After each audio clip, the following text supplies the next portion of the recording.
Hey everybody! So today I'm going to show you how to make these awesome cheesecakes. These are super fast, there's no baking, there's no cooking, there's no setting, there's no gelatin.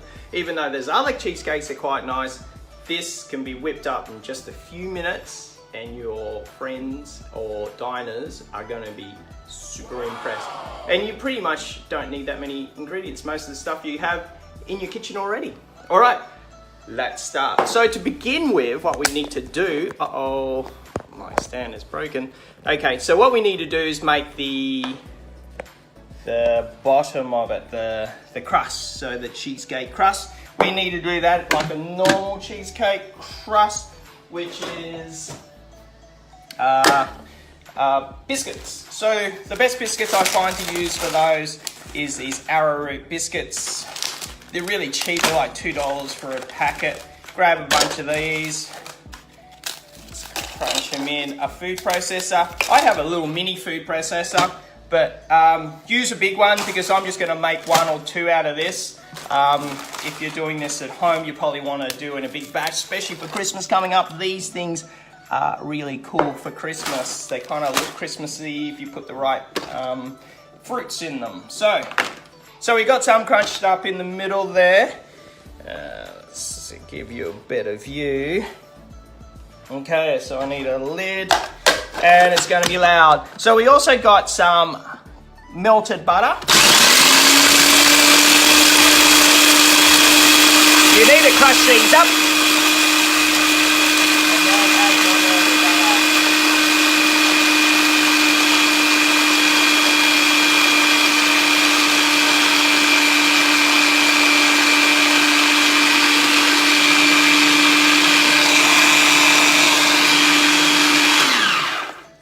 How much should you put in there? Well, it's put in as much as you need to get this this kind of consistency. So it's like wet sand. So this has probably got about 2 tablespoons of butter, and as you see, there's about like half a dozen, 7 or 8 of those milk cracker biscuits.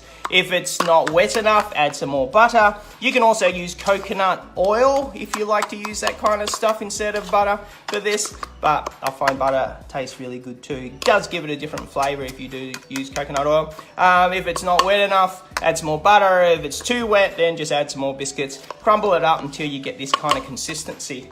So you can make these using different setups. So I put it in these little cups. I think they're really cool. So you can put it in a big tin, like a cake tin, and do the same thing and pipe it on. Or I'll also show you a kind of deconstructed one, which is kind of really trendy, which is, I think people are that has been doing since the deconstructed dishes and the coffees, which I cringe about, but people like it. Here we go. So we got some of these crumbs, and we're going to put these in the bottom of this cup. You can't even see properly. There we go. We're going to put it in this cup, and in the bottom you need to push it down. You want to compact this a bit, so push it down as best you can. I got this little thing. Just be creative, use your instincts. Same as this. Mix this idea, this dish. You can't really screw up the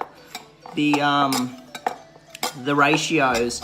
Unlike a lot of baking, you need to make sure that your ratios are spot on. Where this is, you can kind of play around with it. Like I said with this crumb, if it's too wet, add more biscuits in it. If it's too dry, add some more butter. So just use your instincts. So this is all kind of compressed down.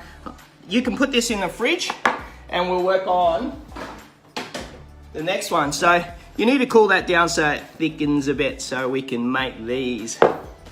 So now what I'm going to do is I'm going to put the rest of these other crumbs away because I'll need So we're going to make the cheesecake part of it next. So if I can just quickly wash those crumbs out. And we'll dry this off. It doesn't matter if it's not, if you're getting some of the